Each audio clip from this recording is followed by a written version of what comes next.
some might say, in the women's equality path. Pick up on the voice and we can work out why it's not working. It's not just overtly misogynist foreign cultures we might recognise, it's also some of our homegrown. But in Afghanistan, they've announced that women aren't allowed to talk to, they're not allowed to hear each other's voices in public, and so compelled to act in a very small, and some might say virtue signalling insignificant way. I decided that we have to go and take up room there and use our voices and take up some space and make sure that men, particularly in Speaker's Corner, understand that women are not going to be silent just because they want us to.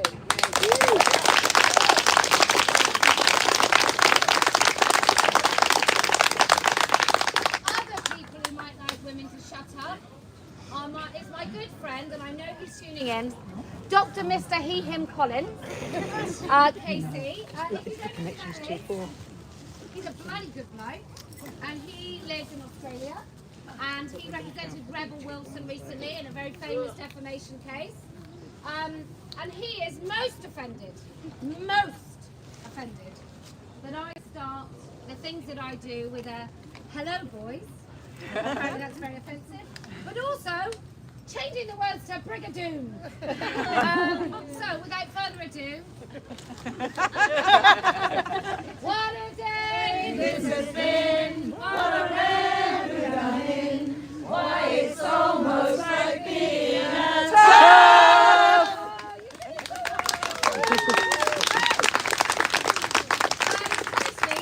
And 3 times in his summing up, he mentioned my offence of using a song from Brigadoon. It really does emphasise, and also it's very offensive to wave at men and say hello boys.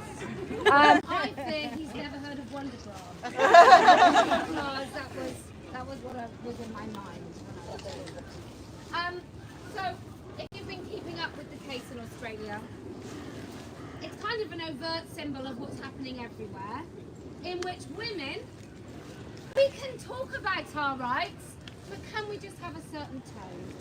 Can we just say it nicely? Can we say, get your penis out of our space nicely? Is there a way that we can say it that falls softly upon the ears of men who are easily offended?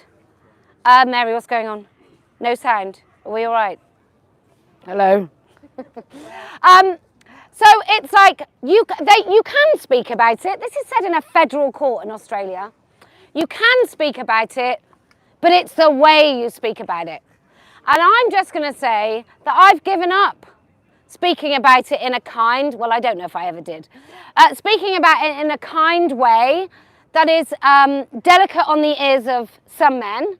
I think it deserves to be spoken about in a pretty aggressive, defiant way that says, I couldn't really give a fuck about my tone. Because there is nothing more aggressive than the sight of a penis in a women's changing room. There's nothing more aggressive than, I don't know, going to a library talk and finding Katie John Went. Petroon to some. Not to me, but finding a man in a woman's space, and like many women, what that woman found out is that when some women dare to speak up about these men in our spaces, there's a whole queue of women waiting to tell them that they're wrong and unkind. I don't know who's looking upon Katie John Went and seeing a vulnerable woman, but I fear that this needing to be seen to be kind, I talk about this all the time, it's not being kind. There is no woman who thinks I am being kind when she denigrates another woman for trying to stop men in our spaces. She is simply wanting to signal that she is kind. She thinks that's the currency she needs to display in order to be seen to be kind. And it's like everything else that's being totally screwed up at the moment. It's performative, it's not real, it has no depth or substance, it's merely a performance. Some might say that is my thing of Brigadoon. is simply a performance and they would be right. But the rest of it, this stuff, even the seagulls, the rest of us, what we're doing, often to great cost and risk, and I will say that there are ivory tower people, and then there are alternative ivory tower people who are pissed off that they never got in the original ivory tower. So now they set up a new ivory tower. Some might call it a sourdough WhatsApp group. That would be very mean. Some of them might call it that. Some of them might call it like a cool girl club. Some of them might call it podcast bro dudes. But there's this kind of circle jerk, back slapping. We know that they're not men, but we're not arsehole brigade. And I'm quite happy to be an arsehole. Because I think that's the only way you can actually speak the truth. Genuinely not giving a shit. Whether someone thinks you're kind, nice, intelligent, working class, because there's a virtue apparently. Whether or not you're working class, whether or not you're truthful, all of those things, I couldn't give a shiny rat's arse whether you believe any of those things about me, but I will just speak anyway. And in Australia at the moment, apparently, using a Barbie doll in a Nazi uniform, which I still think is funny, because a group of sock femmes decided to call me Nazi Barbie. Who knew that you could find such an image? Even without AI. And I used it, and that's been used, and can I just say, I hope this doesn't sway anything, but the judge, perfect. The judge has never heard of this wokery, by the way. And so he's miffed at some of the arguments that go to prove that I'm a Nazi, because I don't know, I'm not a Nazi, but I imagine if you are a Nazi, you aren't using Nazi Barbie to indicate that you're a genuine Nazi, or issuing long statements about how abhorrent you find the whole thing. I reckon you'd be saying good things about it. I think you'd be saying lots of good things, and I think you'd be proud. I think if you're so stupid that you belong to an ideology like that, I think you're probably stupid enough to be proud of it. I don't think anyone's going, secretly you're a Nazi, but in public you're not. I think it's something that those arseholes are quite proud of. And I'm not the same arsehole as those arseholes. It's a different sort of arsehole. Anyway, so we're here to let women speak, because whilst we're not as bad as other countries, Afghanistan should warn you that our rights are given to us and they can be taken. Our right to free speech is given to us, although we don't really have it, and it can be taken. It doesn't have to be overt. It can be bit by bit, incremental, tiny bits of stuff. Self-censorship is first, maybe. But our government can take it, just like the vaccines aren't mandatory, but if you don't have a vaccine, you might not be able to fly, or you might not be able to go to your job, or your kids might not be able to go to whatever school. So these things are very much mandatory in all but name. So, Afghanistan women in the 1970s lived lives kind of like you and I, a bit like in Iran. In the early 70s, you find women, like, they look like Western women. They looked free. And it only takes, it's in some women's whole lifetime that they have watched freedom just disappear from their very eyes, to the point that their daughters are killed by the morality police for showing their hair or singing or dancing. And half of those morality police are women, and they're the same women as all told that women off in the toilets that they weren't kind. And so I think we should all be fair warned that if you do have the courage to speak out about this issue, you have to do it every single opportunity you get, because those opportunities for you to speak will get smaller and smaller if you don't keep pushing and pushing and pushing. And we are watching that all the time. And now we've got Wes Streeting, who's duplicitous at best, telling the Darlington nurses that he is going to make sure they have single-sex spaces. Whilst we've got the GRA, single-sex spaces, however you look at it, include men. And Sex Matters recently, and I just want to say I adore Maya and Helen. I think they're both, I like them both very, very much. I like the way they speak, I like what they say, and then I read the Sex Matters thing that says, You should have to declare your sex, except in, your actual sex, except in some cases where it's not necessary. And I just want to ask, when is that? When is it okay to deceive what you are? Like, that doesn't make any sense at all. When is it okay for a man to pretend he's a woman and tell it Halloween? Not even then. But when is it okay for a man not to have to say that he's a man? In what circumstance would that be all right for a woman unwittingly to sign up to something, to go to somewhere where the woman she was expecting was a man? Now, I don't know if I'm just going to go on for a tiny bit more and then I'll shut up.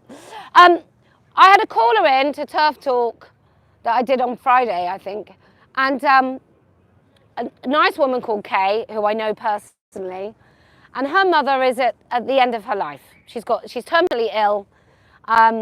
She's not going to live very much longer. Kay is her main carer, and they had someone to come round to assess an elderly woman, for all they knew, in her own home on her own, to assess what she might need. I don't know what the man's name was, but say it was Lucy. But a woman was coming, according to them. A woman. Now, men have been turned away before who just turn up as men. But they thought it was a woman. And the man comes in, and everyone, because the daughter can't make a fuss, because she doesn't want her mother to be concerned, because her mother's quite vulnerable. So she has to go along with it. The mother is uncomfortable, but she has to go along with it because she's of a generation that thinks that if you don't doff your cap, you ain't going to get anything. You have to respect these people. And then when the man leaves,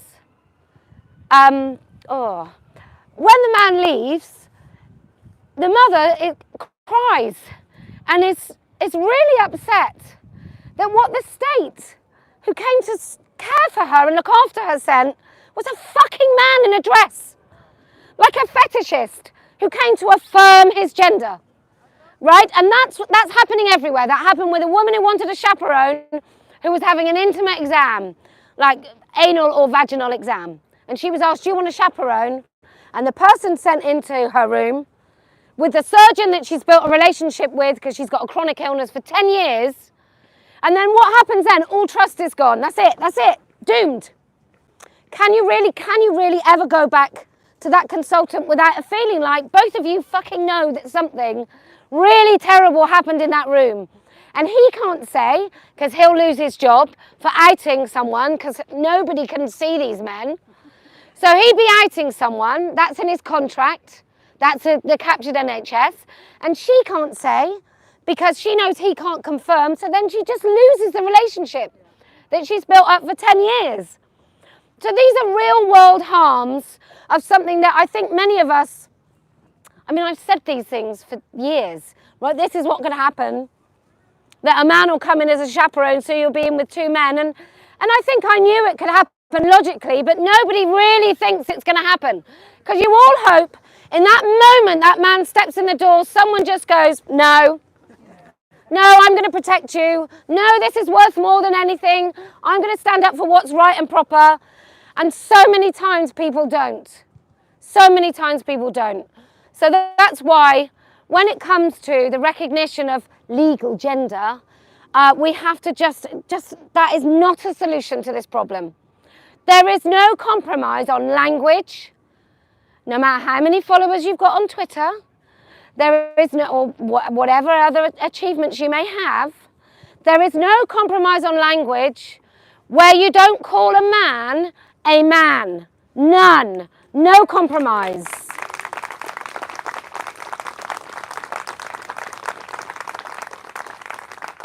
And I think it is a crying shame when those people that some look up to for guidance on this issue really bow their heads to men and language, because language sometimes is the only thing we've got to articulate what we need to say, which obviously is, if you are speaking, it is language that you use.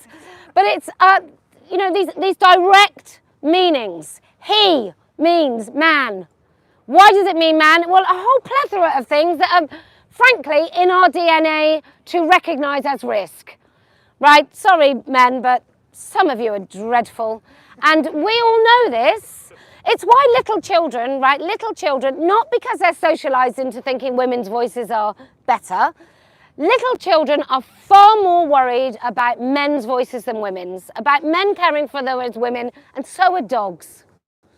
And what does that tell you? That maybe little children and dogs know better because they're just floating on their instinct. They're not waiting to be told what is a nice thing or horrible thing to say or feel. And that doesn't mean that all men are bad. Not all men, not your Nigel, but just enough of them to make us wary. Okay, right, we're here to let other women speak, but I'm a woman, so I feel like I also qualify to speak at Let Women Speak. So who else would like to speak? Yes! Well done! I'm slightly nervous. Well, you'll be great. Yes, right. Hello, all you wonderful turban. Hello. I've come from darkest Somerset to be here today. And I want to thank Kelly for facilitating this space for us all. And so I'm really proud to be part of this. I'm proud to be a member of Party of Women. Yay! I've been, thank you. I've been on this page for about 2 years. I'm a little late to the party, but it is better late than never. And yeah, I used to consider myself an ally of the rainbow folk, and I was going to use different terminology there, but I thought I'd be nice, you know. And I can't get back to my previous live and let live attitude because I peaked 2 years ago and my eyes have been opened by how dangerous and insidious this gender ideology actually is. It's everywhere. I went to fill in a form the other day for the NHS and it asked me for my pronouns and it asked me if I identified with the sex which I was assigned at birth. And I wanted to fill in the comments box, but there wasn't one. Nobody assigned me a sex at birth. I think the midwife held me up and went, it's a girl. There's a vagina there, you know? So, yes, I do find it a little bit odd that this ideology is everywhere.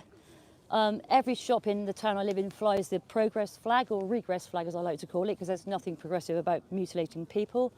And I find it a little bit insane that us that talk about this and are against all this nonsense are branded bigots. Can I ask you to really speak as loud as you Oh, okay, can, sorry. so people here can Yeah. Thank you. So I've come to this through a few avenues, and it was like Exulancic on YouTube. I know wonderful I Am Jazz's Waking Nightmare.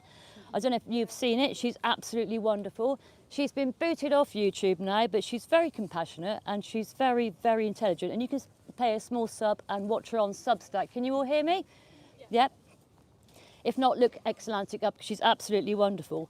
I also watched a while ago the interview with Chloe Cole and Jordan Peterson, and I have to say it broke my heart.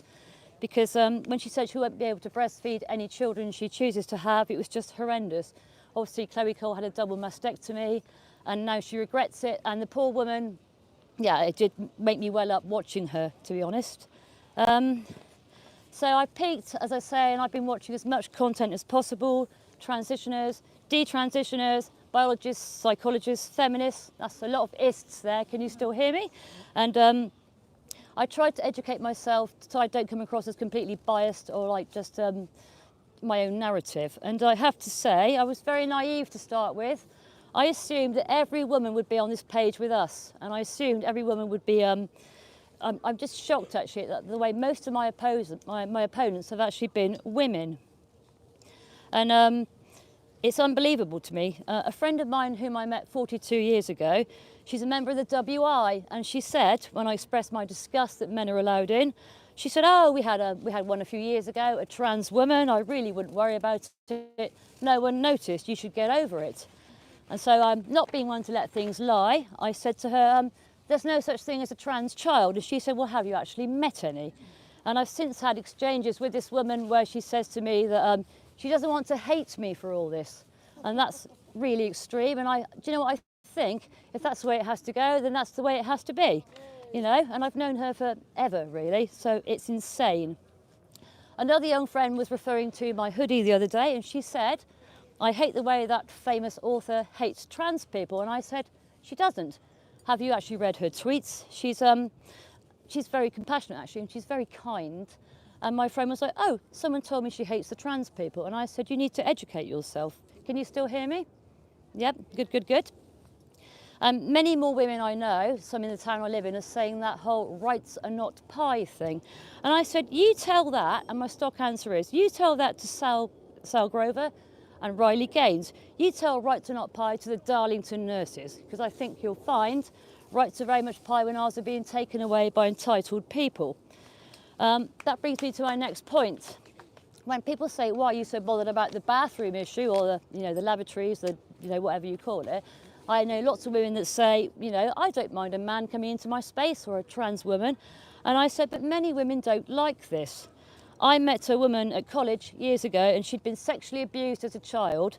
And she told me, it was a male relative, I believe, she told me that she didn't even like using the women's bathroom or toilets because she still felt vulnerable with other women present.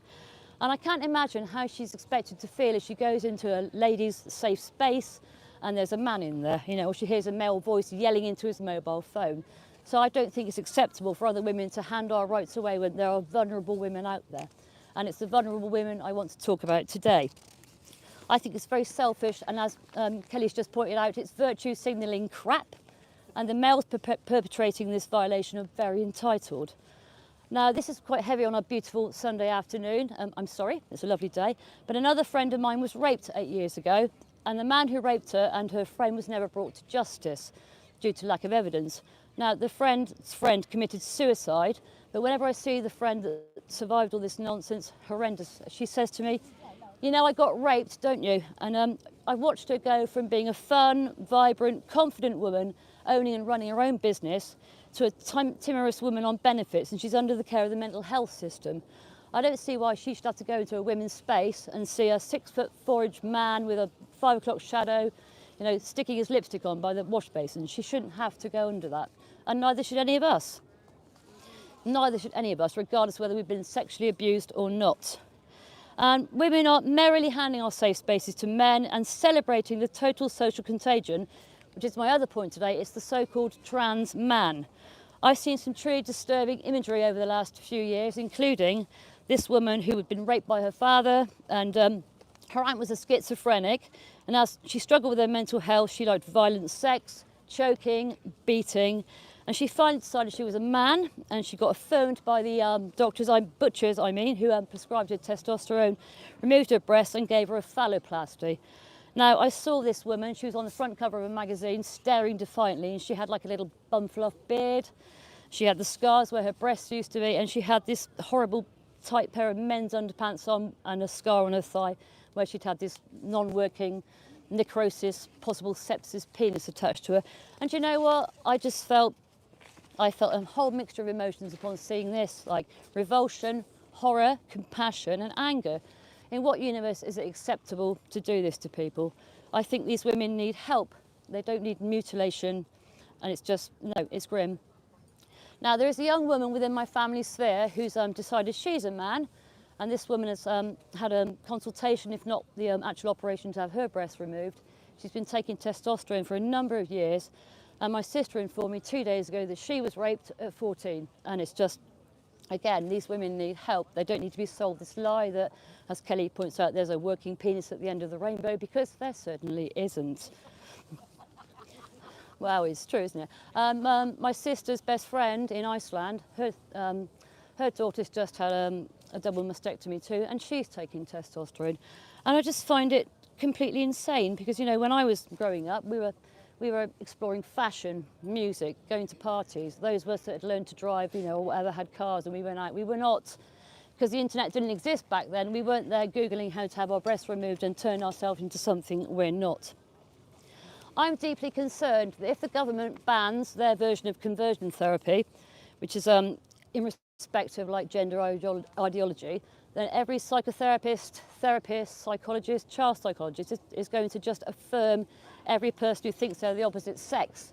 Otherwise they face being criminalised. So yeah, as I say, it's my first event and I'm so happy to be here, and I stand here today to speak for those women who don't think they've got a voice, or they've been so abused that they can't get up and speak. Many rape victims won't report their rape due to the shame and the fear and the fact that they won't be believed.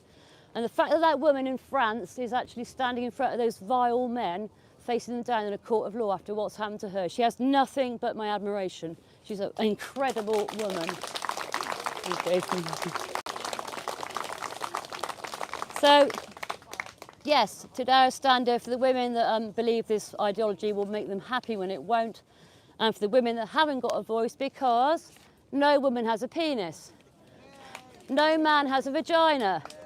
There is no such thing as non-binary, and transitioning children is profound abuse. Thank you. Thank you so much. Well done. Well done. I just said to the lovely Mary, I wonder what would have happened if that very brave woman in France with the disgusting husband and all those men, but you know, one man didn't do it because one man did it and thought it was all right because he thought she was dead. So, and another man got his girlfriend to drive him and wait outside, not knowing what he was doing. So, but I do wonder, I mean, I take nothing away from her bravery at all, but I wonder whether she would have been so well publicly received had she not been unconscious. Like, is the only rape victim universally deserving of sympathy and righteous anger and the right of reply and to serve justice upon their men, those men, and her man? But does she have to be unconscious? I think probably she does. I think all too often, if a woman even has an eye open, she is somehow, in some quarters, partially to blame, including children, including like why were they there? Why was she allowed out? Like, what were their parents doing? Which is what we hear about sometimes those grooming gang victims. Where were the parents? And I've probably said it myself, where were the parents? But we lose sight of where were there anything to do with the rapists? Like, where were their parents? Where were their wives, their children, their brothers, their uncles, their work colleagues? I mean, I think those men get to go serve a bit of time in prison if they get there at all, if any justice is served, and they go back out into the community. I don't think anyone really gives a shit about what those men do. But in order, just women, if you are going to be a victim of sexual assault or rape, you do have to be unconscious or dead. Because anything else, you are somehow culpable. I look at the way that some trafficking victims in America who then take action against the traffickers and then they're sent to prison. Because apparently it's not provocation. There's no defence of provocation if you've been sold into sex slavery for 10 years from childhood. And then you get to 26, you find yourself, you happen upon a gun and you use it against the person who's been passing you around like an object, but you're still guilty of something because, I don't know, what could you have done? Well, you could have told the police. They might have trafficked you themselves in the United States or any of those other things. I'm truly, truly grateful that this woman has said the shame must be passed back to those men. And I 100% agree with her. And I think everything she has done has been magnificent. But I genuinely think the reason society has been able to get fully on board and on her side is because there's no place to lay any blame. And actually, even then, I've heard people say, well, didn't she know? Couldn't she feel it?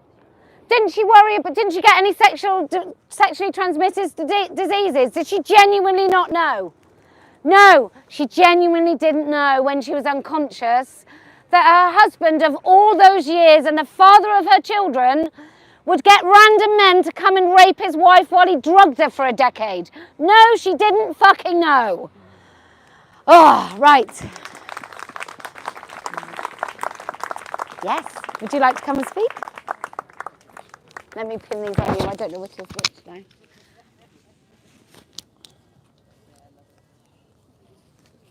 There you go. This one. Yeah? Oh, this one. Mary. Look at Mary. This week, the Scottish National Party have proposed there are now 24 genders in their official guidance issued to public bodies about recording identities. One of these inventions is the term Autigender. You may be aware that young people diagnosed with an autism spectrum disorder are already vastly overrepresented in gender clinic referrals. In case anyone's not familiar with this construct, woke activism has helpfully provided the standard circular definition. Autigender, or autism gender, is a neurogender, which can be understood in the context of being autistic, or one where one's autism greatly affects one's gender or how one experiences gender. Don't try to understand, it's your acceptance that's required. Born at the intersection of neurodiversity and gender ideologies, Autigender represents another sinister endorsement of the self-destructive depopulation cult. Another conflation pushed from the top down of serious neurological disorders, disabilities and mental illness with fashion statements, fetish and fantasy under the guise of diversity and inclusion. There has been a concerted effort over the last few decades to blend away the autism epidemic with identity politics, modelled on the pretext of community pride. The profoundly autistic, however, have no concept of their being profoundly autistic or whether anyone else is profoundly autistic or not. You don't hear and you don't want to hear about their lived experience. This campaign started off by promoting autism awareness, but then since some parents were becoming a little too aware of the various origins of this phenomenon, it was switched to plain and simple, liability-free acceptance. And then along comes regressive gender ideology. Born in the wrong body came from born on the wrong planet, differently wired and special needs. We're told that the approach to the 5,000% increase in rapid onset gender dysphoria is the greatest medical scandal in recent memory. But a 10,000% increase in autism spectrum disorders should be accepted as better diagnosis. What does your gut tell you? What could possibly be causing children to persistently not feel right in their own body? Since the jigsaw puzzle theme was too much like putting two and two together, neurodiversity ideologues have now opted for more glamorising motifs to market their fairy tale. For example, taking the chemical symbol AU, aurum, Latin name for elemental gold, entirely apt for a luxury belief. But the cytokine storm that brought our rainbow continues with no break on the horizon. No pot of gold at the end, no happy ever after. Cue the downpour of denial that this is a man-made tragedy. And as that warm golden rain saturates the back of your neck and stings your eyes, but you can just about see why all those fragile identities are huddled together, there comes the realisation that just maybe you're going to need a bigger umbrella. The symptomatic destruction of our already waning future generations will go on unless we can find a way to make medicine biocompatible again.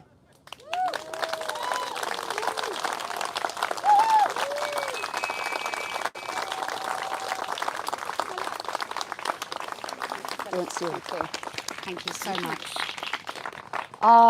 Did you, she spoke in Glasgow, which was just quite devastating, and I think really, for me, gave me a very clear perspective on autism and the way it's been weaponised. I saw recently the National Autistic Society was using that woman, Carrie, who's quite famous as she was on The Voice or something, and I think two of her daughters at least, and I think it's all three, are either have had double mastectomies as very young women or teenagers, or are on the pathway to have them. So there's definitely, I don't know if I would think that was an advocate for anybody, if within their own family there's so much harm, celebrated harm. You know, we can all of us parents probably most fear our children get involved in a cult or a religion or a terrible partner where you fear for their safety. But if all three, and then you're celebrating that, I think there's something fundamentally wrong with what you've done. And I just think the celebration of these young women, which you see all the time, I think it's an AGP trainee, what's it, Youngblood. Some might call him a pop star. I mean, he's a very talented, flamboyant young man, but he's definitely an AGP. And he got a young woman on stage with him at a concert full of teenagers, lifting up her top to celebrate her recent double mastectomy. And everyone cheers. And I think that's this thing, right? Sometimes people are very easily told how to respond to something. For example, if a lesbian feminist suggests that there might be a way for women to live without men, I personally don't think there is for me. But for some women, I'm glad someone's saying it, right? Someone has to say it, because the majority of women will partner men and will have a heterosexual relationship after heterosexual and so on. But there is an alternative. Either don't have any relationship, or you can have a relationship with a woman. Now, that's not an alternative that I fancy very much myself. You know what you're missing, Kelly?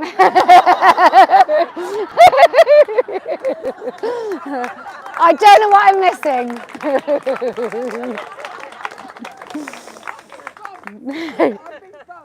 You've been both? Wow. She's been both, and she looks very happy to me. It's nothing that I would say or advocate, but I think it's absolutely essential that young women in an era of insane amounts of violent pornography, that they are shown that there is an alternative, that they are reminded that there's an alternative. And I think sometimes some people get convinced by others that they should interpret that comment in a very personal and negative way that is finger wagging at victims of male violence. And if anyone knows Julia Long, can I just remind you, she spends more hours than I care to think about on a weekly basis reading about what men have done to women. Torturous, sadistic, sexual violence sustained over years and decades. Some women only exit their abuse when their abuser dies. When those women are in their 70s, when they've endured an entire lifetime of being subjected to violence. So just spare me if I don't at all see that it was remotely an inevitable interpretation to think that that woman in particular would ever victim blame, because that was bullshit.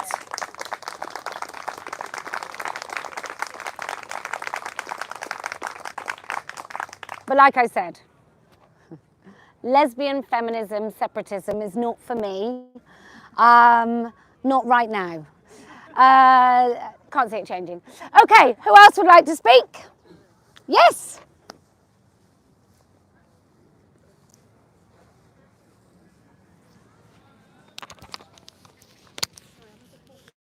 That's all right, you can wobble. Thank you. I'm a little bit late to this party, folks.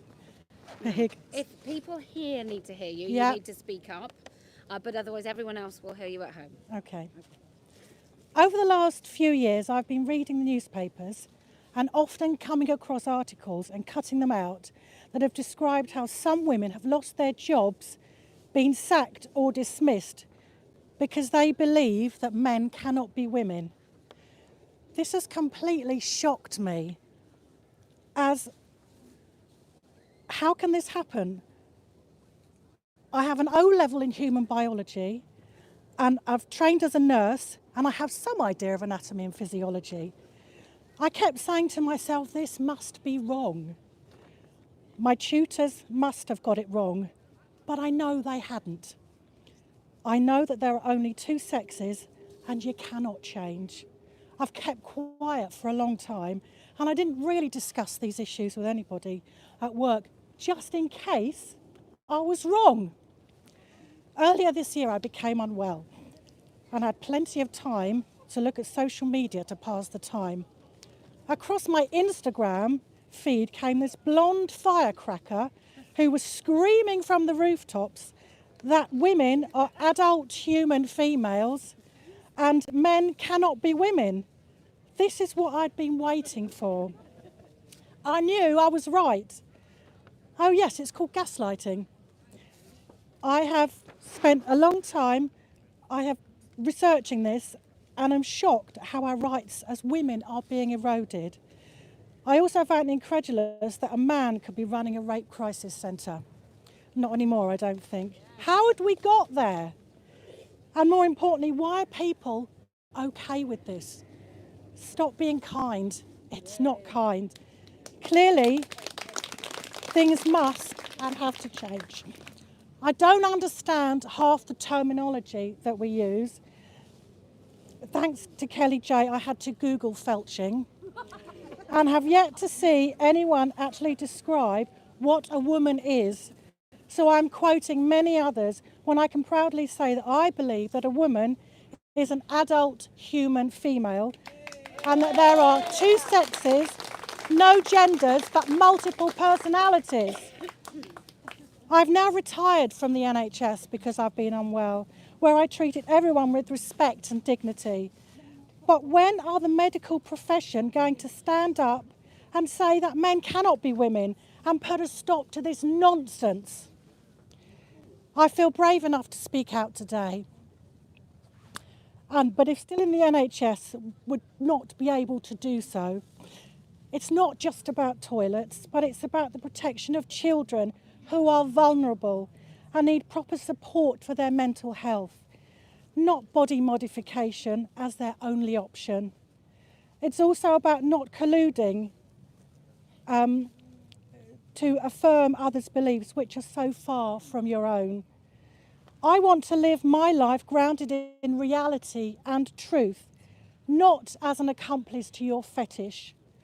We've been nice and we've been kind, but now we need to say this is no longer acceptable to worm your way into women-only spaces, which is the ultimate in narcissism and misogyny. It needs to stop, and stop before we lose more rights. It's insane, and if you're offended, so what? Thank you. Thank you very much. Well done. You're welcome. Did very well. Really well. Okay. Who else would like to speak? Ah, these shy women over here. Party of Women candidate Kelly. I'm going to put these on you. So shy. I'm getting over my shyness. So, hi everyone, my name's Kelly and I stood for Party of Women in the general election. I feel like I'm standing up like Alcoholics Anonymous or something, but I also was recently involved in the organising of Let Women Speak in Morpeth. So I wanted to talk about that today. So the way that the local events are being organised has changed. So I got together with local women to obviously organise Let Women Speak in Morpeth, and the women in the northeast are they've built some good relationships and we've really come together. I'm not saying that there's no problems because it's a group of women, so you can imagine there's some some conflict in there as well. But I think overall it worked really well. And we came together to make this really amazing event, and we were at the Emily Davison statue, and it was just an amazing day. So I just really wanted to get up and talk to you about it and let you know that if you are in a position where you think you would like to do that, the women in the northeast would love to share our experience and help in any way we can. So that learning that we had And, you know, if we made mistakes as well, we can reflect on that and say, oh, we did it this way and that worked really well.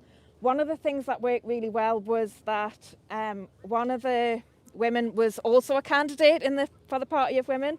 So we had 2 candidates in the North East, Liz Panton and myself. And Liz had a bit of an issue in her election campaign. And so she got to know a journalist who was sympathetic to what she had to say. And so that connection was really good because she was able to call on that, and we got a lot of coverage. We got in the Daily Mail, and we also got in some local press as well. So yeah, so I just wanted to let you know about that. Thank you.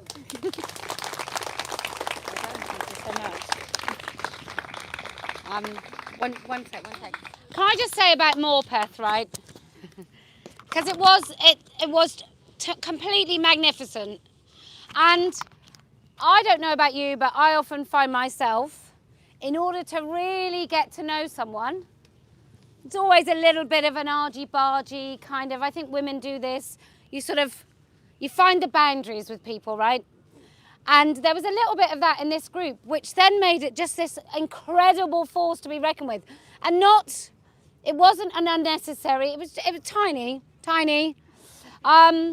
But it was just really good to see, really good faith interpretations, lots of questions. So if there was a possibility of misunderstanding, there was questions rather than accusations, and a genuine interest in putting on an event that women could come and speak at.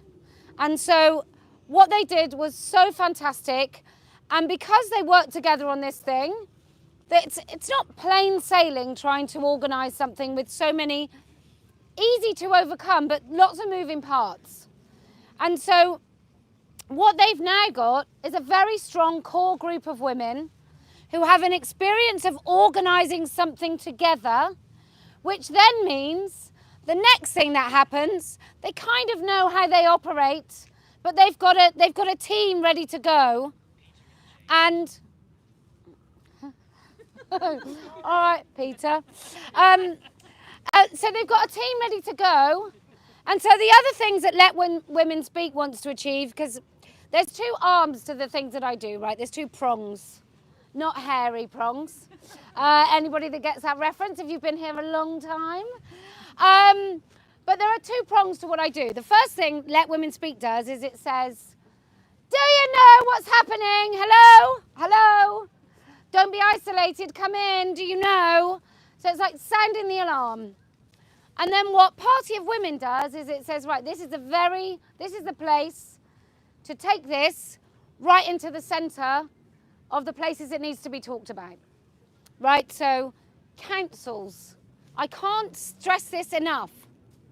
Councils have really direct impact on residents and people in this country. Who decided that Kay's mum would be all right with somebody coming round to assess, who's an AGP? Who decided that? A council. And it's full of morons. And also thoroughly talented and intelligent people who are completely overlooked, but also morons. So what would have happened? Right, now we're going to change the policy, everyone. So men can go round to women's houses who live on their own, vulnerable old ladies. We can just send men round to them. Any men? Yeah, all men. Even men that make you call them Janet and wear a skirt that's so high, their 60-year-old testicles are hanging just beneath. All of them.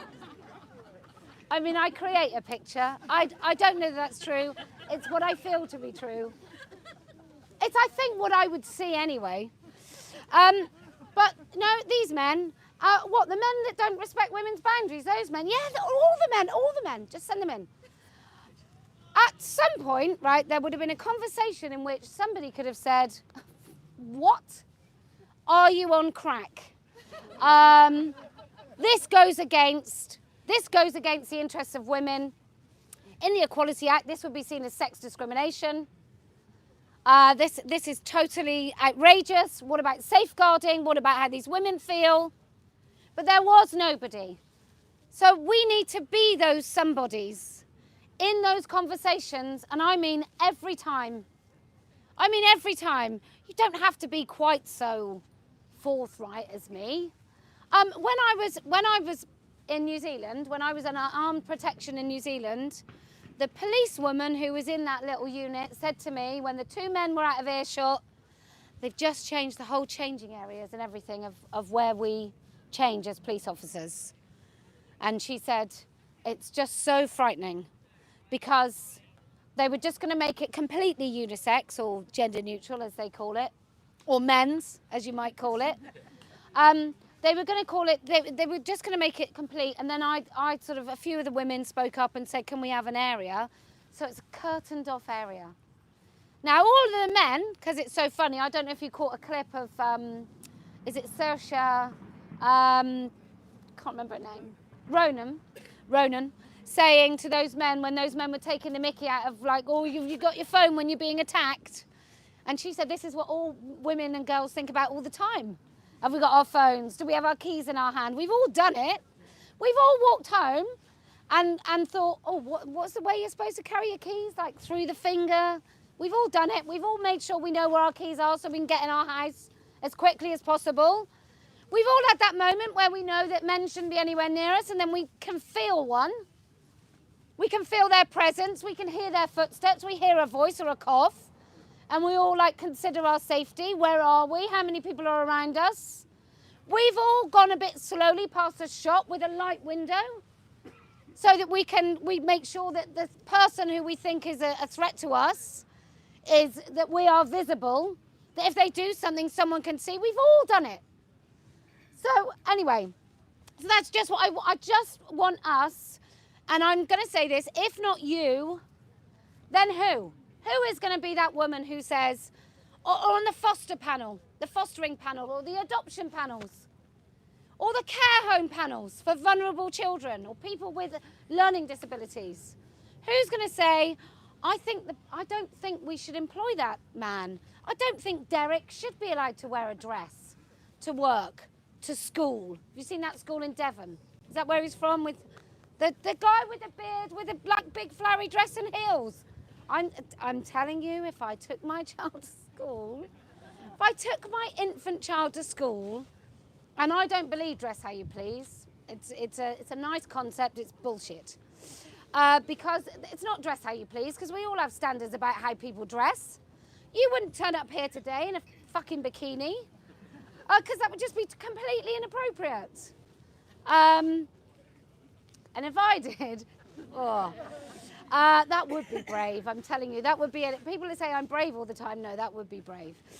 Anyway, so I do think if I turned up to school and somebody had been dressed like that, a man, or any man, had chosen to dress as a woman, and we know it's as a woman because that's what they want everyone to fucking think, I'm telling you, my child would not be in school.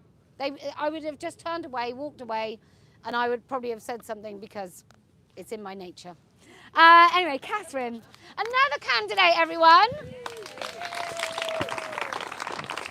Thank you, lovely coffee. It's nice, isn't it? It's beautiful. I didn't get the progress one. I'm just going to speak about it. Hi everybody, I'm Catherine. I was Party of Women candidate for Doncaster North. Oh no, I had to shake hands with Ed Miliband. Oh. Anyway, that's what I'm not what I'm here to speak about. I know.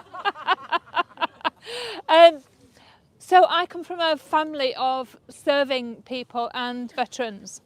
My youngest son was a submariner. My son-in-law is in the army.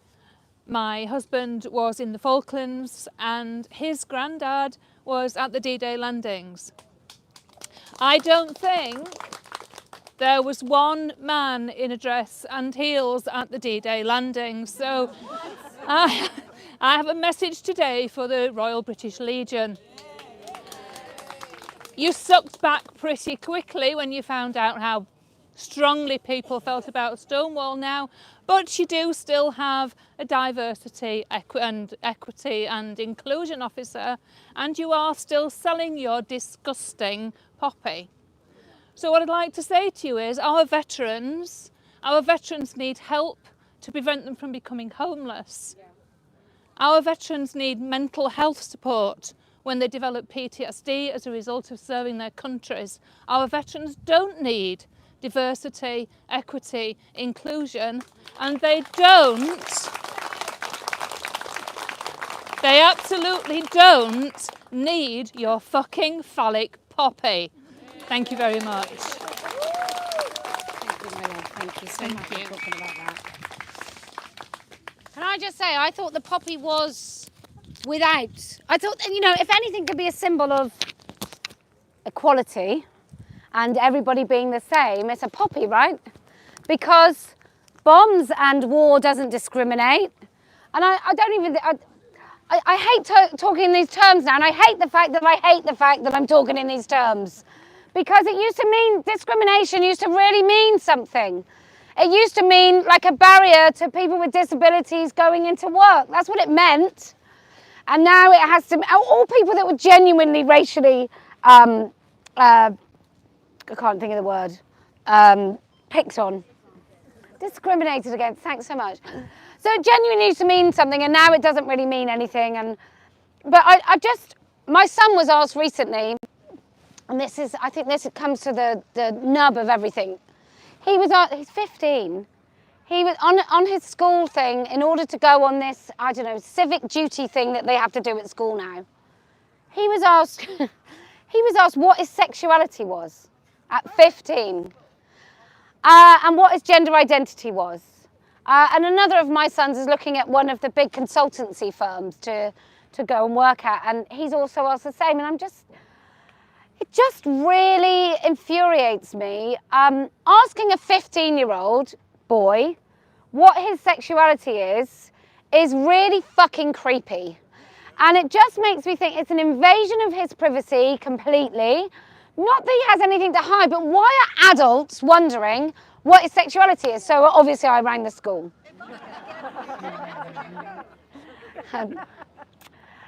They start off maybe not knowing who I am. I did go into one school and say, I said, do you know what I do? Do you know what I do? And she said, yeah. And I went, okay, I think this will be a lot quicker. And did they get gendered intelligence in to come and talk to the children? No, they didn't. No, they didn't. Anyway, so I'm speaking to this woman. I said, why are you asking my son? It's an invasion of his privacy. It's just outrageous. Why are you asking? And she said, well, it's not us, it's an outside agency. And I went, that kind of makes it worse. And then she said, well, you know, it's because we want everyone to feel like they're included. And so I said, everyone's welcome and included. And I said, you could do that without fucking asking. And then it's implicit that everyone's included and it doesn't matter because you don't ask. Like the minute, if I went someone said, are you a lesbian or are you straight? I'd think, why does it matter? That's what I would think. What difference does it make what answer I give? And then I would assume that there's some prejudicial reason or some reason that you either can't be straight or can't be lesbian or can't be bisexual to attend this particular thing. I wouldn't think, well, they're so welcoming. They must love the lesbians because they've just asked me if I am one. I wouldn't be thinking that at all. I'd be thinking, for some reason it matters. So I just think that's what this labelling does. And we do like to give labels to everything these days, especially things that don't really matter. It doesn't really matter when you're doing civic duty course at 15 years old in a school. It doesn't really matter whether you're going to fall in love or want to have sex with men or women. It doesn't actually matter if you're going to get a job at a consultancy and you're going to have clients with sort of multi-million-pound portfolios. I don't think it matters whether you get your rocks off at the weekend to men or women. It just seems absolutely bonkers that now people are asking, because where does it lead? Well, Jeremy, we would have liked to give you the promotion because we really like you. but we've heard that you have sex with both men and women, so we just don't think you can do the job. It's just not happening, and it just seems really, really pointless. Anyway, that's me. Who else would like to? Yes, come on, Stella.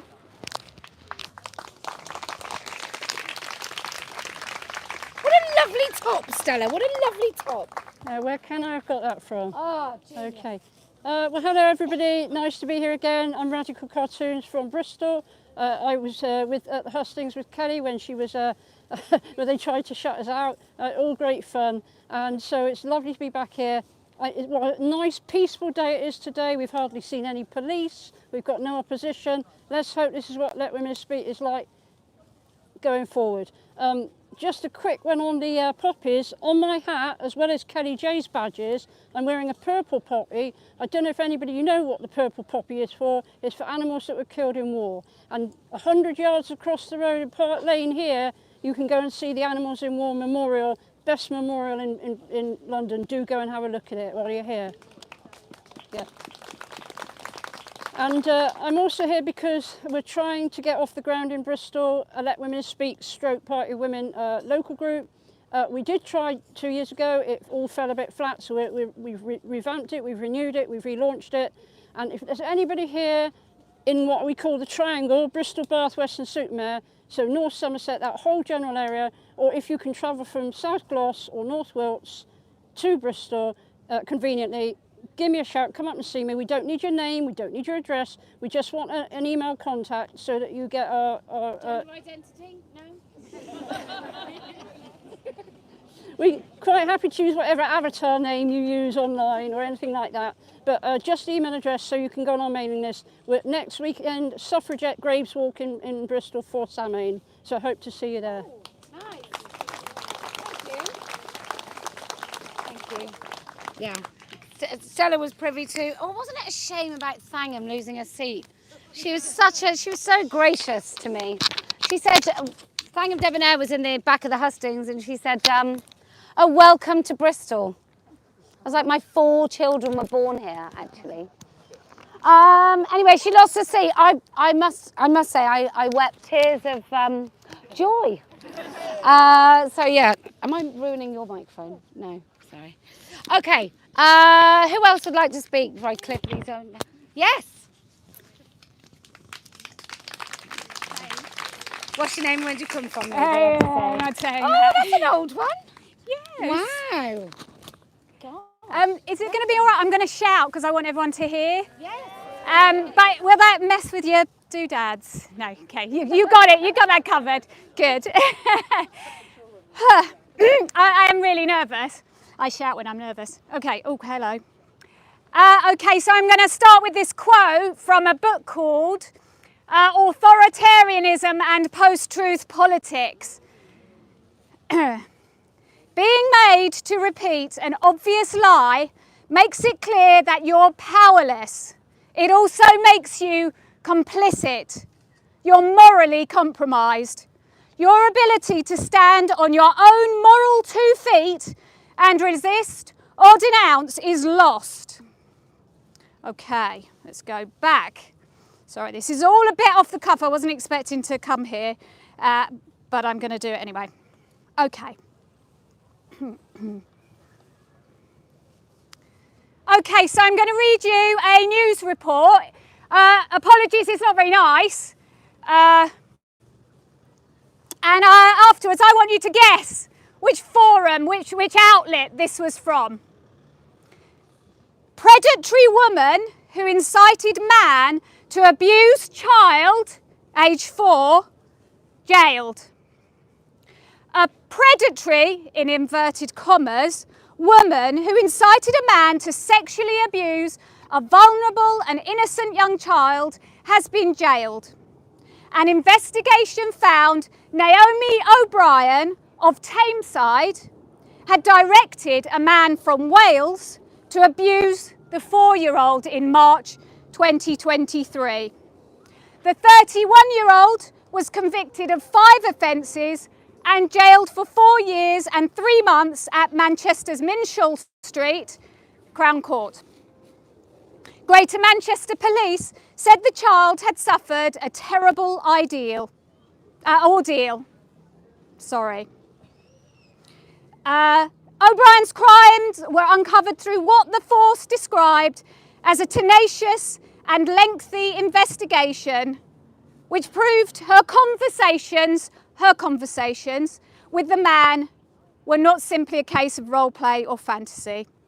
I won't carry on with the report, but this person was sentenced to 13 years in prison for sexually abusing the 4-year-old, along with engaging in sexual activity in the presence of a child and possession of indecent images. Okay. Can anyone guess, sorry, a bit of audience participation here, the sex of this person? It's a man, manny man. I don't know if he has a gender recognition certificate, nor do I actually give a shiny rat's arse. This person is known as Nathan O'Brien. I think that's his given name, is Nathan O'Brien. And it's really, really not difficult. You don't have to be Bernstein and Woodward and do investigative journalism to find his presence all over social media, sexually, you know. So he's a man. Did I tell you what outlet this was on? Okay, can you guess? BBC. Yes, it's the good old BBC. Okay, now I need to find something else, so bear with. It may not surprise you to know, well, it might not surprise you to know if you know me, I made a complaint about this. I made one complaint, I escalated it, and I made a third complaint to what's called the Executive Complaints Unit. I'm just going to read you an excerpt. The basis of my complaint was, number one, it's not true, it's not a woman, and it's not a she, because it's not a woman. Number two, I made a complaint on the basis of bias. If you're referring to a man, a male, using female pronouns, you're effectively taking one side in a very contested debate about gender identity and sex. And I think it's particularly important when we're talking about crimes that are almost all committed by men.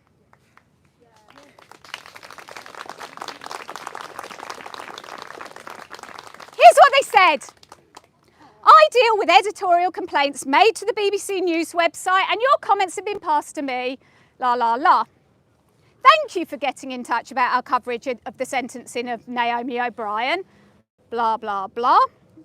I know you've already read our comments about the article on the BBC Complaints website, but still have concerns and objected to us describing Naomi O'Brien as a woman in our article. So we are treating this as a follow-up complaint. Our reporting was based on evidence heard in court and a press release issued by Greater Manchester Police in which they described Naomi O'Brien as a woman. Can you guess whether Greater Manchester Police knew the sex of Naomi O'Brien? Yes or no? Did they know the sex? Yes, they did, but I'll go on with my complaint. We checked this point again with the police and the court. Do you think the court knew the sex of Naomi O'Brien? Yes, they did. The police told us that the defendant was referred to solely as a woman when she was arrested, charged and appeared in court. Court staff also confirmed that she was only referred to in court documents as a woman. So that's all right then. We therefore reported accurately. The BBC News article in question provided an accurate summary of the court proceedings. Any questions about that? Is that a good thing or is that a bad thing, BBC? That they're not telling the truth. It reflected the fact that the individual was identified as Naomi O'Brien from the point of their arrest through to conviction. We do not agree that we lied in our reporting. I used the word lie in my complaint. I think it triggered them a little bit. I think it was a little not nice enough. I think it was a bit direct. It was a bit clear. Shame on you. I cannot lie. In reporting court proceedings, we are bound by media law, which stipulates accounts of what happened in court need to be fair, contemporaneous and accurate. And here's the patronising bit. I'm afraid we cannot change what is said in court because someone disagrees with it. I think by someone, I think they meant me. Blah, blah, blah, blah, blah. Looking at our coverage more generally, BBC News editorial practice is to refer to trans people as they refer to themselves. Policy, call to authority, that's their policy. In our reporting, we use the term and pronoun used by the person in question, as we did here. I'm sorry if you were disappointed by the coverage of this on this occasion. They thanked me for taking my time to complain and suggest that if I want to take it further, I should. So I'm going to report it to Ofcom. So I don't want to go on too long. I've blurred on. The problem with the BBC is that they have a policy, a style guide, that they've refused to tell me who advised them on this style guide, but I think we can probably guess that it's one of the trans activist organisations. And which requires them to tell an untruth about the sex of a sexual predator, a rapist. There are many other cases. I've made many more complaints, let me tell you. But it always comes back to their style guide, so they're following their style guide. The point about reporting a contemporaneous account of what happened in court is, you might say they might have a point. I pointed out to them that even if the BBC, did not know the sex of the person at the time, I was telling them, and I gave them lots of evidence of the actual sex. It's no excuse. What journalists should and can do, and often do, is go back and correct a report that they've written that tells an untruth, a lie. They can do that. And they have chosen not to do that. They've chosen to push back on, I'm sure I wasn't the only person who complained. In fact, I know I wasn't, because it was up on their website. They have lists of the complaints. But they're choosing to push back, and the hill that they're choosing to die on is allowing the general public to think that women are, all of a sudden, there's an exponential increase in women who are sexually abusing children. And it's not true. And journalists should tell the truth. Because if you do not tell the truth, you are complicit and you're morally compromised. So thank you.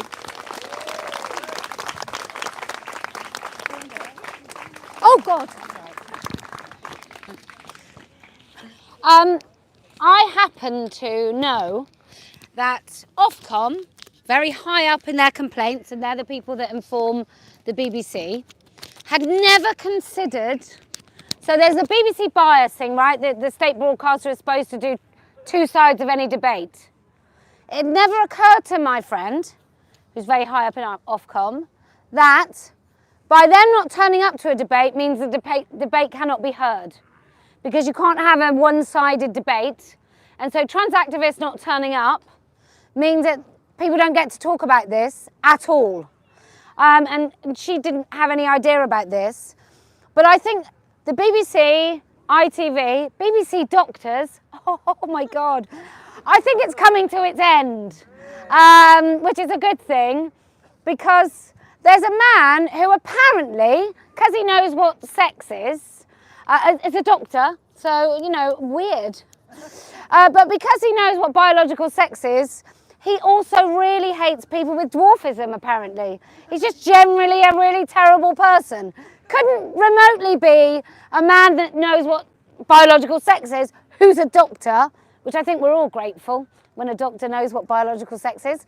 But it couldn't be that he just knows that. He has to be like a really hateful, pathetically hateful individual.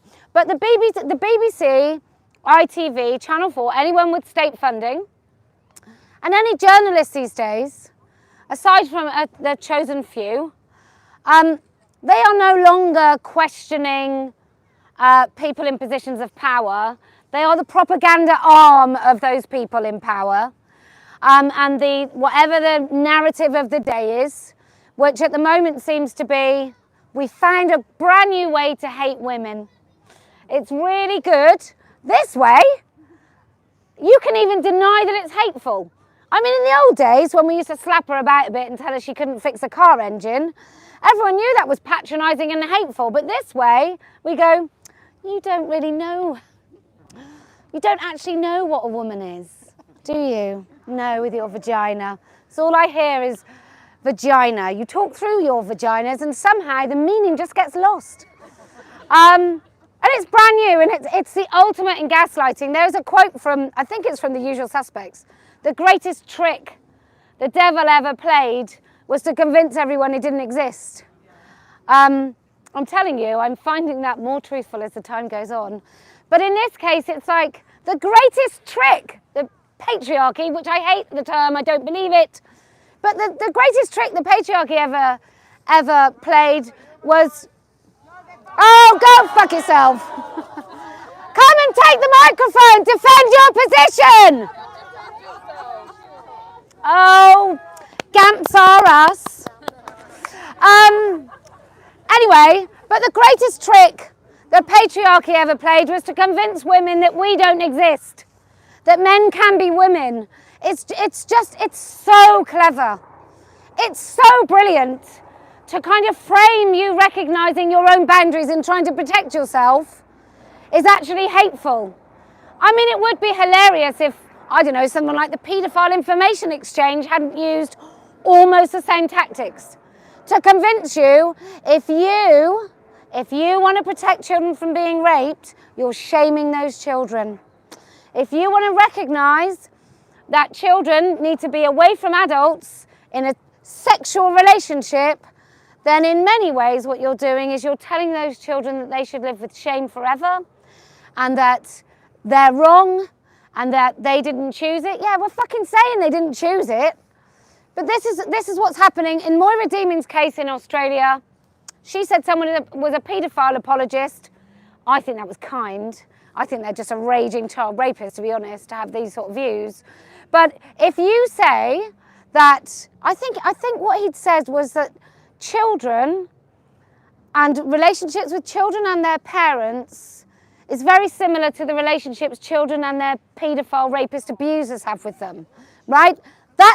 Do you know what he's now writing? Do you know what's in Australian schools? The Safe Schools Guide.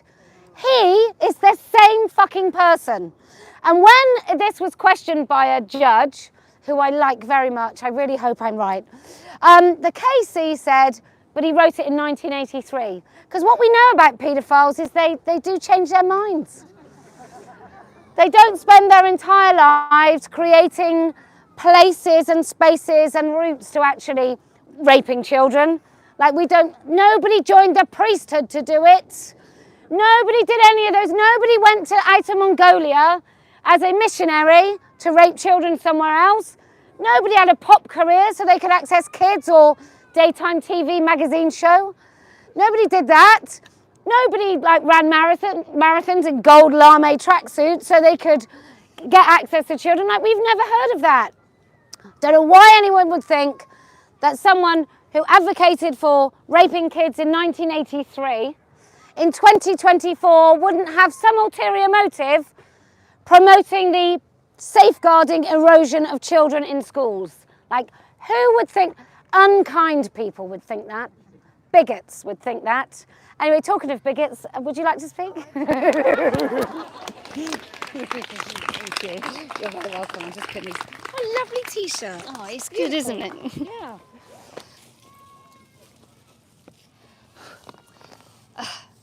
So I want to talk about hypocrisy. And on the theme of paedophiles, we've all been shocked recently about the spate of paedophile cases where these perverted men are walking free. And that got me thinking, why do so many male sex crimes get effectively pardoned without jail time? We know that the male sex drive is a powerful force. But is this why men so often get a free pass for sexual-related crimes and deviant behaviours? I saw a post on X about 4 men convicted of voyeurism. And of the 4 men, only 1 received a prison sentence. And that was the only case where the victims who had been spied on had been men. So why is it a harsher punishment more worthy when the victim is a man? Why is it seen as a less of a crime when the victims are male or children? Why do the men's feelings matter more? So the hypocrisy of sentencing for crimes doesn't end there. Lucy Connolly was recently jailed for one hideous tweet for its racial hatred. But Layla Lafay, a man with a previous conviction for assault, got off with only community service, despite threatening to slash the face, rip out the eyes, and break the spine of Helen Joyce, and to burn down Kellie-Jay's house with her in it. His tweets were pure misogynistic hatred. Both cases were hateful and despicable tweets, but it seems that when you're the wrong kind of victim, in the latter case, outspoken and effective women, the perpetrators seem to be spared jail time. Some people might argue that this isn't comparing like for like, but it does demonstrate hypocrisy in action. Alex Secker is a convicted rapist, and he was sentenced for 6.5 years in prison, thank goodness. The hypocrisy with him is he now advocates against women having female-only rape crisis services. And he claims that men who pretend to be women are not a threat, whilst he's a man pretending to be a woman and a rapist. When crimes are reported, we can no longer trust the legacy media to tell us the truth about who perpetrated the crime.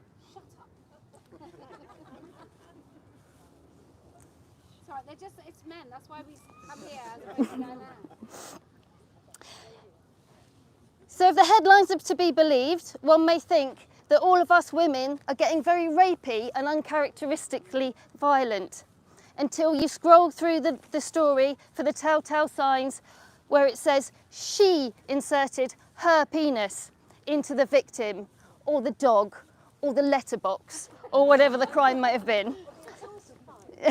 Oh. Too far. But surprisingly, last month, the Daily Mail did publish an article reporting a case about a woman now living as a trans man. This was a woman who had killed her grandmother when she was a teenager. It accurately referred to her as a female, using the correct sex pronouns throughout the article. The tide is turning on the press, you might think, but no. They continue to pander to men. They continue to call men women and use the wrong pronouns, just as they did for Layla Lafay and Alex Secker. It's only women who pretend to be men who the press can be truthful about. This hypocrisy shows that it's nothing to do with trans and everything to do with this being a man's sexual rights movement.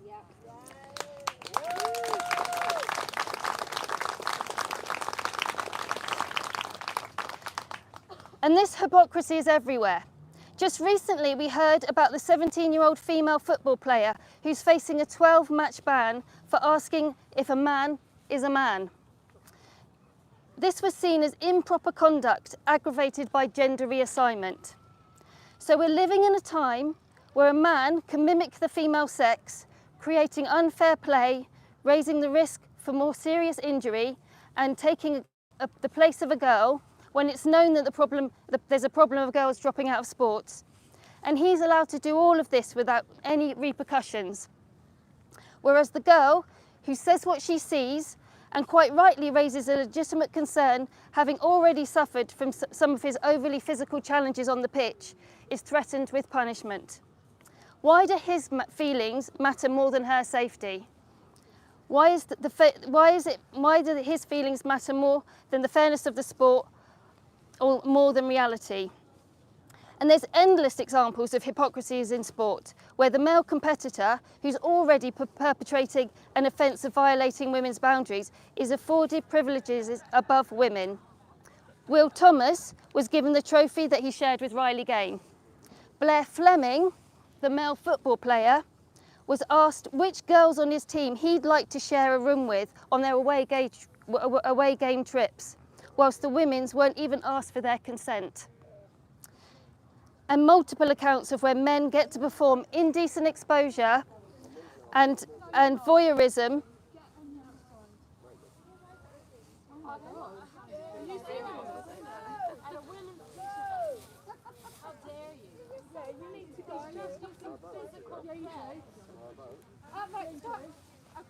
Okay, hello. We have quite a respectful space here, please. No, right, okay, right, that's enough. We need to back off. Thank you so much. Thanks. I was going to move anyway, just setting up my camera. Is that alright?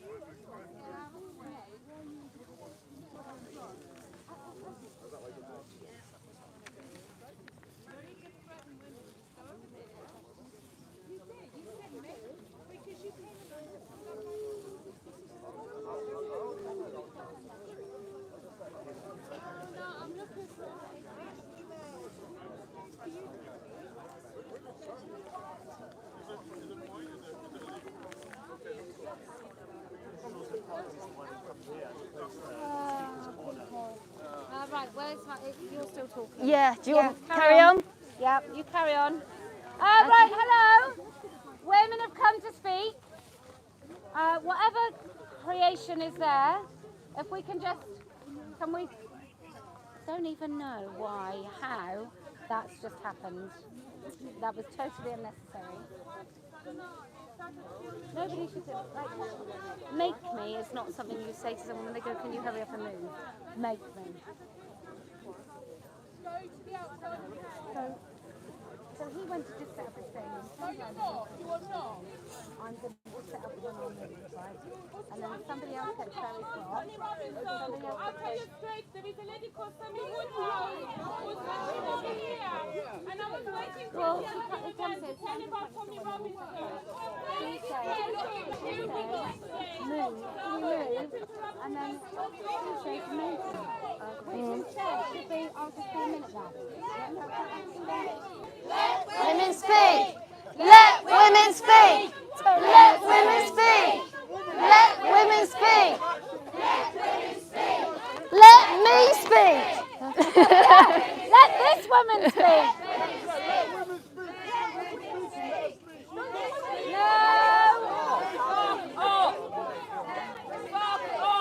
I don't really want any. I don't know why they've obviously come because they've decided they want to video this because this is quite. But then I don't know why they.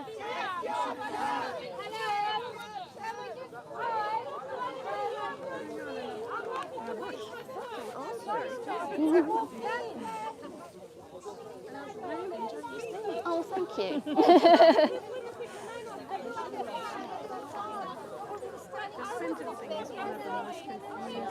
I know, it makes no sense at all. Yeah.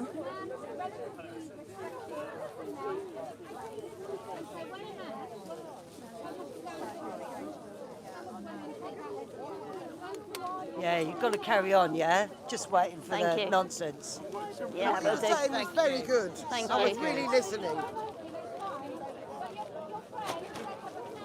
That young man there with the little GoPro camera and the black and white jacket on. Yeah. I suggested to him that what you're speaking about would make an excellent subject for a YouTube documentary. All right. So he's asking for some information. Okay. He said that's one of the things he wants to look at, why the women's crimes appear to be increasing and how... Is it because of they're recording it inaccurately? Yeah. Lovely people! Right! Okay, right. Hello! Hello! Okay, that was a rapidly escalating, unnecessary... now, please. So let me just explain to everybody that wonders what just happened. I'm so sorry. That's okay. Okay. Do you need these? I'll stand here. So, in in this women-only space, where we centre women's voices, we're so used to it, right, that we've carved out this space. It's taken a lot of fucking work to do it. And therefore, when somebody wearing his penis comes and puts their equipment, and I'm going to be honest, ladies, I genuinely don't think he meant any harm by it. Maybe he wasn't particularly polite about it. But let me just say this. Don't think that when a woman says, can you move, and a man turns around and says, make me, that isn't a really provocative and unnecessary thing to say. However, we just, right, stop. Men, if you come here, right, you do have to just appreciate that sometimes your presence is not as conciliatory as you'd like it to be, and there is just a way we behave here that isn't how far is your piss stream. It's a little calmer. So just if you could just leave your, and I adore men. I love my husband and my sons, but I don't have to tell them just to tone it down a little bit.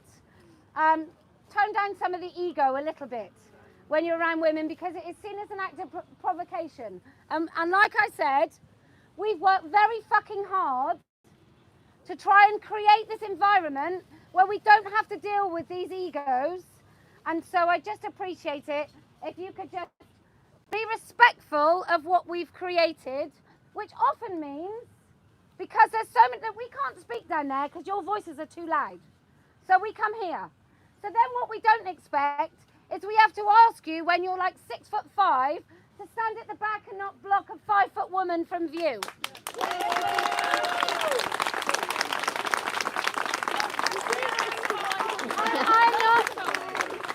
I'm not making this personal. I am just saying that there is a way that men protect women by. Can you please stop talking? Right. There is a way of standing on the side of women without fucking standing in front of us and speaking for us. And GC men, I'm talking to you as well. There is a way of saying, I support what you do, without saying, let me tell you all about how women feel. Right? There's a way of doing it. And I would just appreciate, otherwise I will fucking tell you very directly what you can do with your support.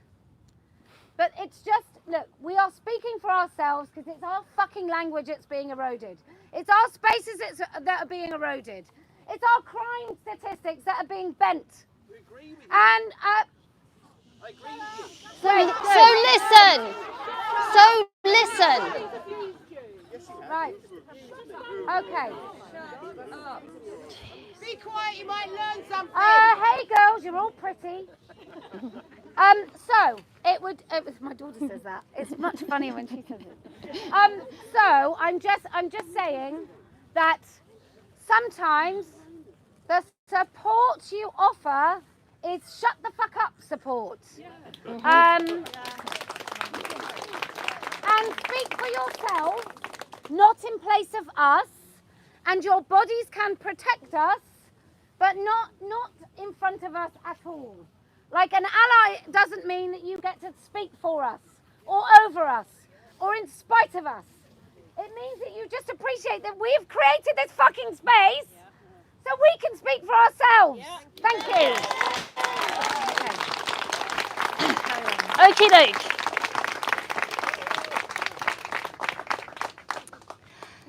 As I was saying. And the multiple accounts of men who get to perform indecent exposure and voyeurism in the female changing room, whilst women are supposed to be grateful if they're given a cupboard for privacy. But probably the best example of hypocrisy in sport, coming from an extraordinarily large field, is that of US rowing. Sure, any man can identify as a woman in rowing, that's standard. After all, fairness for women is utterly inconsequential, which we've seen time and time again. But there's one exception, that self-identification is not allowed in the mixed crew events, where the rule is 2 men and 2 women. All of a sudden, the governing body of rowing knows what a woman is and insists that the crews are based on sex. So as soon as the inherent and obvious unfairness affects men, it's suddenly not transphobic to say, fuck off, you're a man. So none of this is about trans, and all of that is just smoke and mirrors. This is a men's sexual rights movement. Yet the narrative is twisted time and again to take the focus away from the negative impact on women and force it back onto the feelings and desires of deviant men who pretend to be something they're not. The male sex drive is a powerful force, but the male deviant sex drive is a dangerous, powerful force.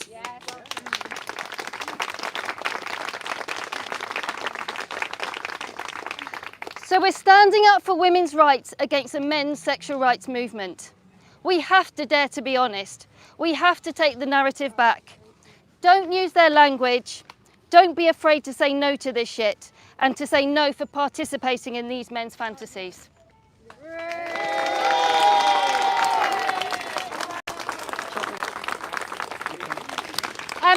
I just got a very short story, and then I'm going to let this lady speak. This morning I was listening to Jason Manford on Absolute Radio, and he was talking about his little girls. He's training to be a coach or a manager for little girls, and he has to do a safeguarding course. She plays football, right? And anyway, so he was saying sometimes, I think he was telling a story, they'd lost 26-0, and actually when you start losing 6-0, you're allowed to bring on other people. So you can build up, I think it might be 5-a-side, you can build up. And so you might have 10 players playing against the other team because your team's losing so badly. And he said, we ran out of players. He was telling his comedy sidekick, we ran out of players, so we're having to go for the other team. And the guy goes, because it's a funny joke, why didn't you put on a skirt, Jason? And a wig, and you play? And they're both laughing. He goes, oh, I think J.K. Rowling would have something to say about that. And he's commented about this issue before, very, very naively commented about this issue.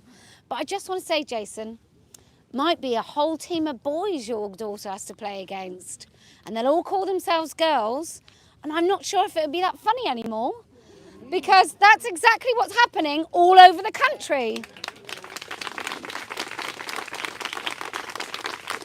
Or it might be one little boy on your daughter's team. That's a nice little changing area with your daughter. And it would be, you know, he'd be perfectly welcome, because if he's allowed to play, because he's a girl, why not allowed in the changing room? Because he's a girl. Why not allowed on a residential school trip? Because he's a girl. Kind of gets not so funny. And I genuinely thought it was funny. The conversation they were having this morning, I thought it was funny. Because it is hilarious. Except it's now happening everywhere. So it's not so funny. It's not like a silly idea anymore. It's actually a blueprint for what's happening everywhere. And it's not just boys of their own age that are playing against 16-year-old girls. It's fucking grown men with beards that are playing against 16-year-old girls, or getting their penis out in the changing room with all those girls in the swimming pool in Canada, where their parents are taking their daughters to that swimming pool and just basically saying, fend for yourself, love. Well done.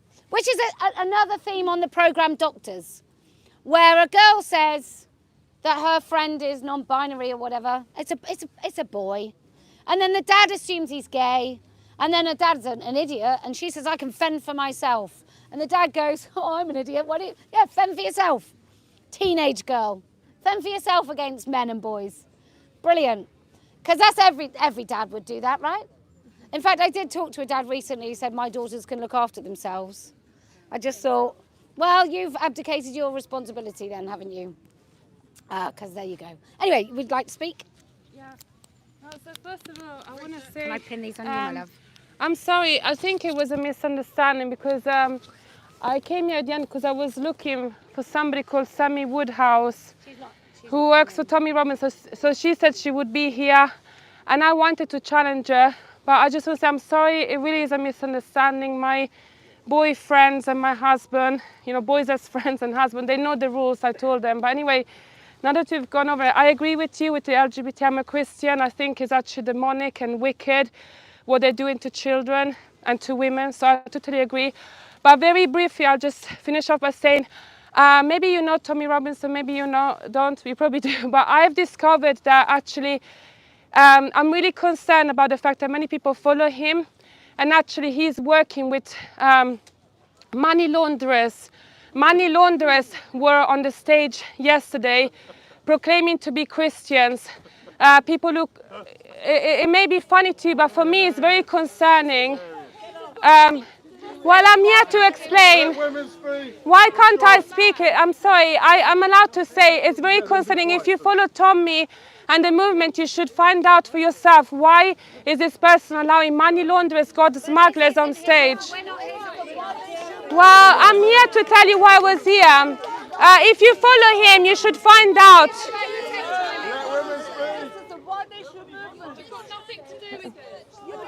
But you should find out. This lady was going to work with you. Do you work with this lady? Sammy Woodhouse, is she your friend? Because that's fine. I came to challenge her. Anyway, that's fine. I don't have a problem with leaving. God bless you. You've got the mics on you, by the way. Sorry. For your viewers, that's whatever men's activism is, it's fuck all to do with us. What we're here for, every woman, whether she supports, whatever man she supports, that woman is welcome here because she is welcome to have a life free from men in women-only spaces. That's what we're here to discuss. Right. Any accusations about that man is nothing to do with us. But that's a bit ignorant, because that's like saying, oh, because it doesn't concern me, I'm just going to turn away. With this lady came No, it's not. No, it's not. Women to speak. I didn't know it was just focused on LGBT stuff. I didn't know this. No, it's focused on women. It's focused on women. As a woman, I am concerned that somebody who claims to be a Christian is misleading men and women. Okay, but he's nothing to do with us. It's like me saying to you. Right, it's like me saying to you. I want to tell you all about the men that cut down trees in Taunton in Somerset, because actually what they're doing is not really cutting trees. They're planting poison. To report on me, not for me to report on her. Right, but I came here to report her. She's not here. Right, this is a single issue movement. And that's fine. I'm leaving now. But I would say, single issue. If you care about Thank humanity, you. care about Okay. issues, you must be born again. You must be born again. Let women speak. Let women speak.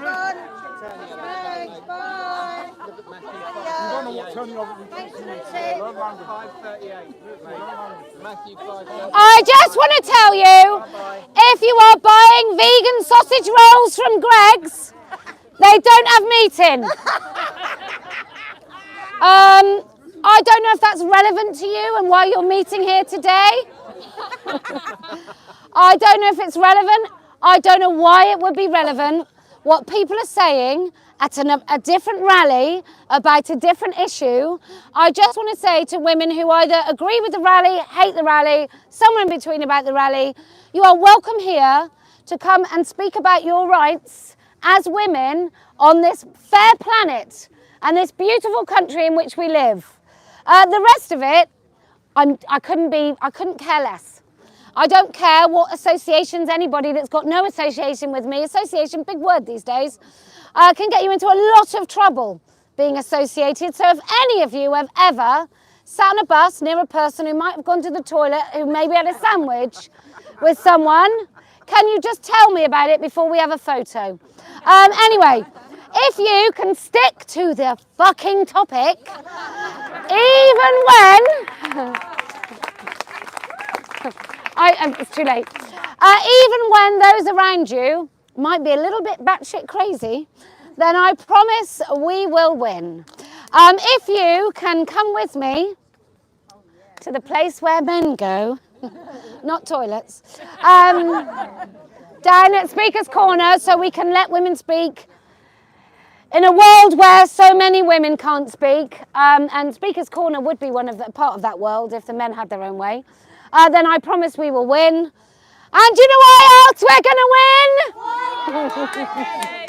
Well, quite rightly, I never lose.